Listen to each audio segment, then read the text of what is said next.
anyways, I was trying to speak a bit of Turkish when I was preparing this presentation, and apparently Google Translate didn't do a very good job, but Murat said it's quite funny. I guess it tells something. I guess it tells something about mobile advertising and things like that, so I guess you understand what's going on. We actually have a few things we wanted to speak about today. The first one is a little bit about Afsla, what we do, who we are. The second part is a little bit about the challenges that we see that mobile advertisers are facing. And the other last part, which might be the most interesting for you, is the one where we will be talking about the study that we're doing. We are, every quarter we are doing a very big data kind of mining exercise. We're looking at our own data. We're looking at how various networks are performing in terms of user acquisitions, in terms of retention, things like that. And today I'll be presenting that data. So it's actually a very nice thing if you are looking at expanding to potential new geographies and you are searching for, let's say, good partners to get user acquisition. We'll get next slide. So a little bit about Afsla. We are a leader in terms of sound, please. More sound. Okay. Can you hear me now? Yeah. Okay.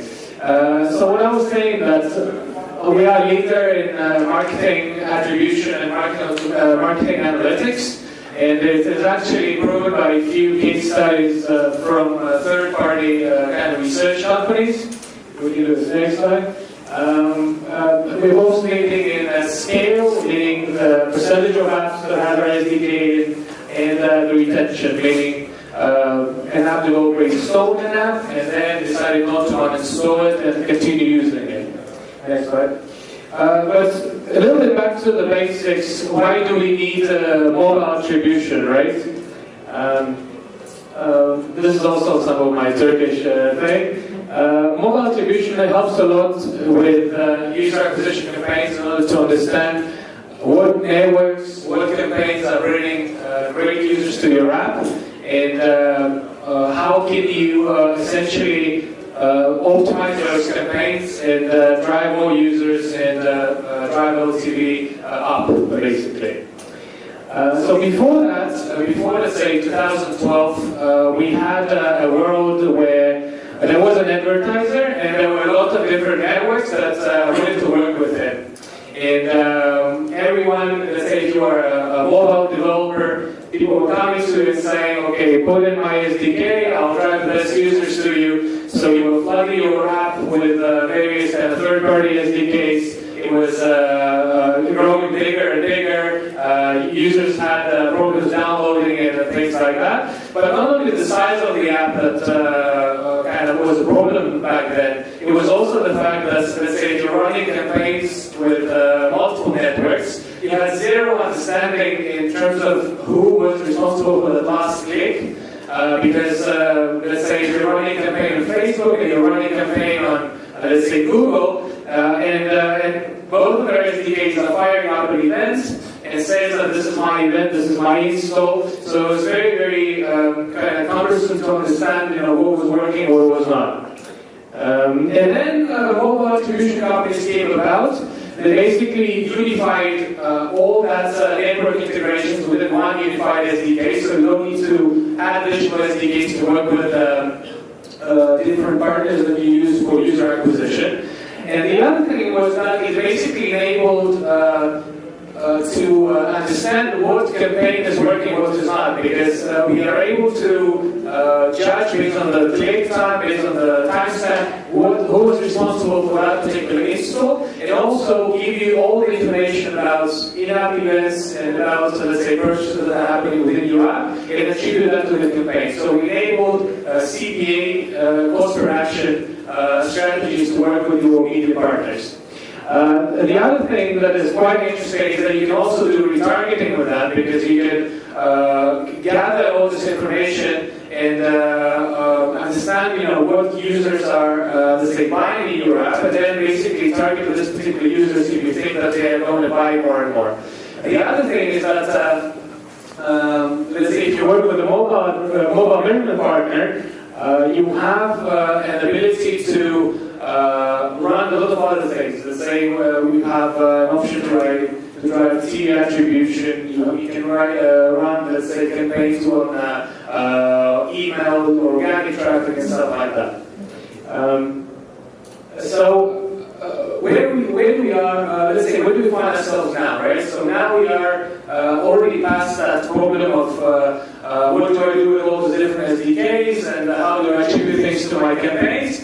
Now we are facing a bit of a different problem, and now we have no room to breathe, right? So everything is all the App Store, let's say App Store and Google Store flooded with apps. You know, we have 1.5 million apps on the Google Play. We have 1.4 million apps on the App Store. And the question is, how do you differentiate? How do you understand how do you attract the users that you want to work with, and that will be converting to paid users or whatever the strategy that you have. We have a few interesting data points here from AC Nielsen company, for example, that on average we have just 42 apps on the device, and 87% of them are of the users are using just 10 apps. So you imagine that it's very, very hard now to get that time with the user, so he might be using the app. And you know, this is, I guess, how would the ideal situation look like, right? You have like half of the screen dedicated to your app, and the user is constantly interacting with it, buying it, you know, doing a lot of things like Facebook has, for example. But this is not the case, unfortunately, right? What can we do with that?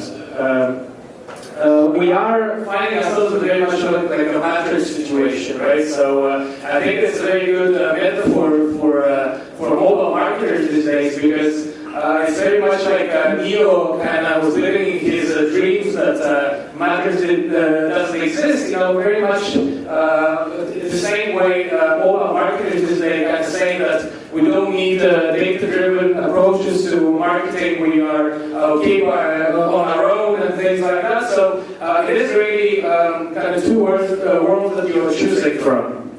The first one is you kind of believe in what you want to believe in, right? So you say that I'm not going to measure things. I'm just going to drive campaigns, and you know, hopefully some of them will stick. You know, I will have users and they will be converting and stuff.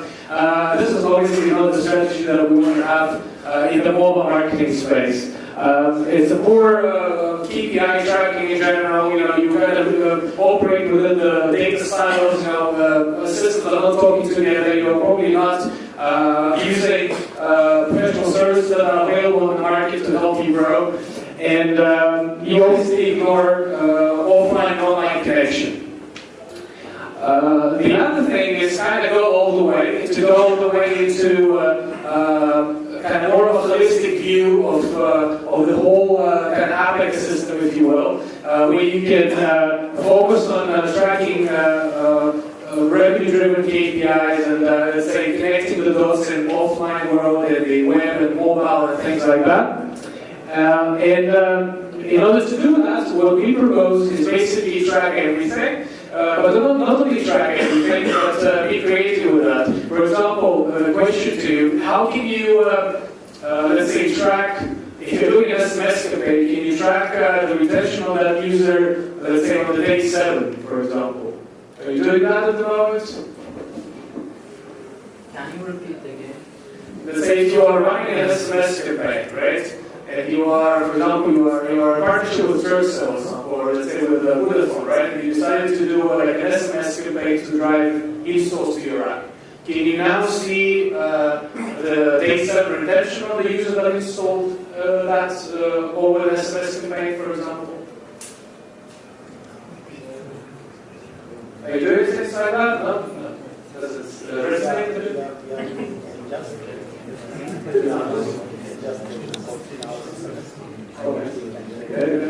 Great.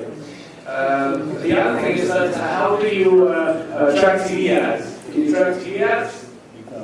Yeah, so for example, Astra has a TV ads attribution solution that allows you to basically convert the organic effect of the TV advertising into, let's say, kind of non-organic traffic on AdSpy and see retention and cohort analysis based on that traffic, right? So it's very interesting kind of concept, and just sure. Could you please give a specific example about TV ad tracking? Yeah. Okay. So let's say you have a media plan, right? So you have you agree with a nationwide TV channel in Turkey to broadcast your app ad all over the country, right?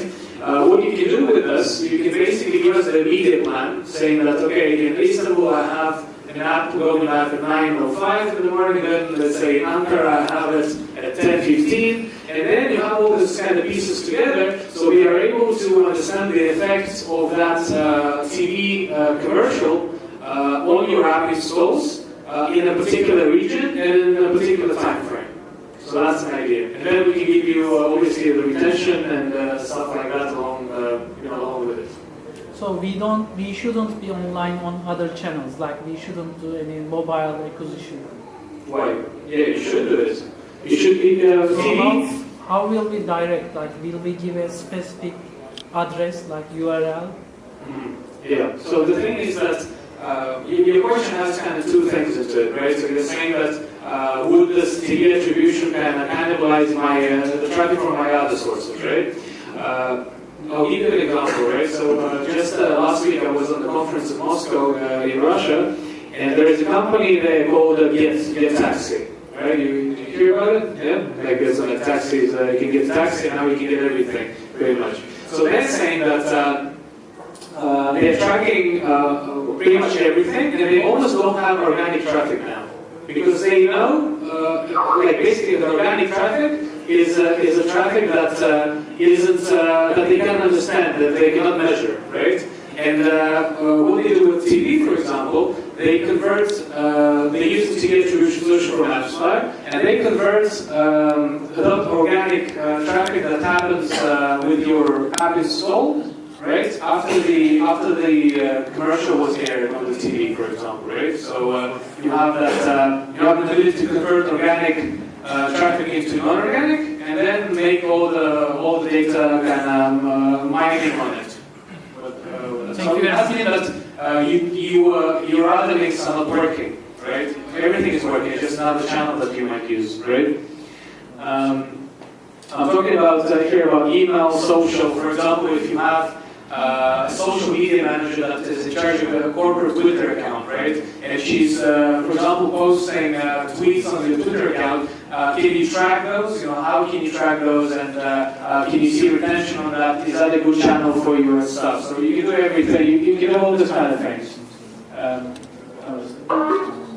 And obviously, if we talk about tracking, we also need to understand the conversion. We need to understand the key KPIs, basically the KPIs that are coming along with that data. So I'm not talking only about costs and revenue, average revenue per user and stuff. It is also very important to understand the key metrics within your app and to where you want your users to convert within that app. So you would be able to retarget and effectively re-engage those users if something happened after they kind of stopped progressing within the app. The other thing that I wanted to talk about is the Facebook ROI report, which is basically gives you the broadest Facebook reporting in the industry these days. Because we are a Facebook measurement partner and we have at the moment the most advanced integration with them. As you can see here, we can show you impressions, clicks, but also cost data. So you are able to optimize based on ROI, but not on average revenue per user, right? So it kind of changes the game completely when you talk about comparing the campaigns to each other that you're running on Facebook.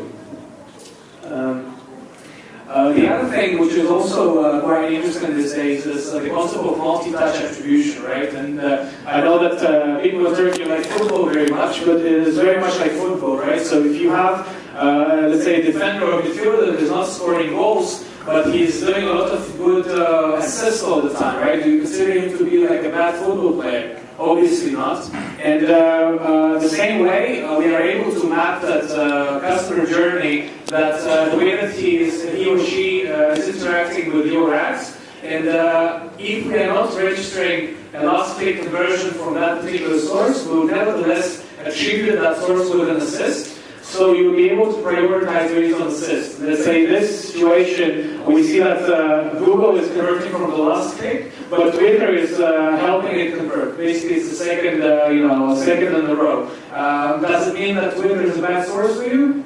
It's something you need to think about, something that you need to consider all the time that you're working with your campaigns. And this is basically how it is represented in our reports, for example. You see that pointing arrow into the source that is just generating 50% installs and 50% assists. So it might be the case that you shouldn't abandon it altogether, this kind of data source. And the other thing is obviously something that you can do with enabling very targeted campaigns, very things that you can learn from your data, from your users, right? So I already said a few times that you can map as many events as possible in your app, and then later on you can send back those users. You can send all the data that you have on that user to the networks that are bringing those users, and you can also send organic data on your users back to, let's say, Facebook, that would enable you to build lookalike campaigns, that would enable you to build custom audiences on the data that you already have. So that's extremely important thing, especially if you do like the proper in-app mapping with Facebook and stuff. And the last thing that I wanted to kind of touch base on is what we call an omni-channel kind of impact, right? So imagine if you are running a mobile campaign and you already paid Facebook for that user. The user came in, let's say bought something for $50 and then goes and buys something on your website and then goes and buys something in your offline store. Traditionally, we count this as two different or even three different users, which kind of skews our understanding of LTV from that mobile campaign, right? If you do like a particular server-to-server integration with us, for example, we can pass a lot of events and we can match those users and understand how would the true LTV look like, right? So it won't be just the $50 LTV from a mobile user. It would be actually a $350 LTV from the more of a holistic view of that user that was originally brought by a mobile campaign.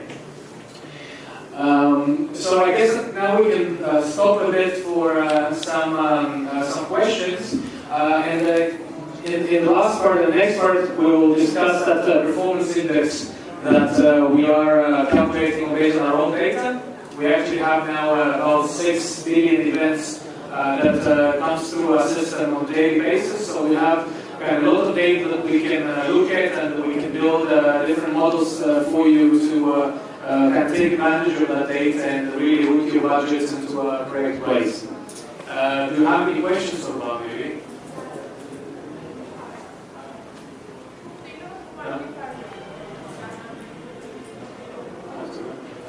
Okay, so let's talk about the performance index for a little bit.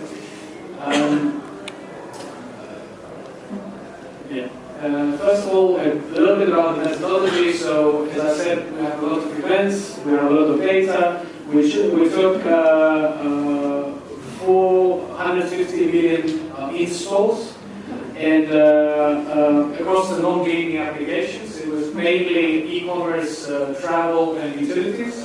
And kind of have a look what's going on there in terms of retention. And the retention is normalized, so we're kind of comparing apples to apples. And the other thing that we also calculated was the power ranking. And the power ranking is really, let's say, a formula that combines the retention of that network and the amount of installs that it is bringing. So it's kind of weighted, like a weighted formula. So first of all, ad networks, organic versus non-organic, iOS versus Android. Next slide. What we found out, and we were very, very surprised actually, was that Twitter delivers the best retention on Android. Right? Who would have thought about it? The other thing is that Twitter is also 25% ahead of the second place. So if you are not using Twitter for your mobile user acquisition, you should probably start doing so, because Twitter is delivering very nice results. Google AdWords, obviously, and then we see that Cheetah Mobile, like a Chinese company, is delivering great results across the board on a lot of geographies. So if you guys are not working with them, you at least maybe should inquire on what are the possibilities of working with them. And then obviously Facebook is also doing a lot of good things. Next one. And this is kind of what happens, in the flow that follows the first 10 top networks. We see that all of them are kind of performing quite well, but nevertheless, it's quite a huge gap when it comes to like the first 10. What happens with the power ranking? Power ranking, as we discussed, is a combination of retention and the amount of installs. And here we see that Facebook is the king. Facebook delivers the best results on Android. Obviously, afterwards, Cheetah Mobile, Google AdWords, and some of the other networks are also quite interesting to explore. Let's say app colony video networks. Obviously, video is emerging as the next new kind of format. So definitely, you might want to check them out. The other one. And what happens with Apple, right? So very interestingly, Google AdWords is performing better on iOS than on Android. And Twitter also comes in strong in the second place, and Facebook in third. Very interesting here is that we saw 3 Russian networks in the top 10. Italy, Unity, and Mail.ru, which was very surprising for us. If you guys are, if you want to check them out, let me know. We can give you connections over there. Same thing, kind of the tail. What's going on with the other networks in the second 10, and the power rankings. Facebook again, number 1. Something that is quite obvious these days already. With these guys are very powerful on mobile. Twitter comes in second, which is also quite interesting, given the fact that Android were just on the 8th place. And once again, we see Russian networks performing extremely well. Mobile is also Russian, actually. So definitely you guys should check them out. And what happens with organic retention, right? We see that obviously organic performs much better. So if you have an option to get organic users to your app, do so. What kind of strategies that we see, and I guess that it's quite universal across the board, is getting paid users, paid acquisition, user acquisition, getting into the top of app stores, and then getting capitalizing on that in terms of organic traffic. Next one.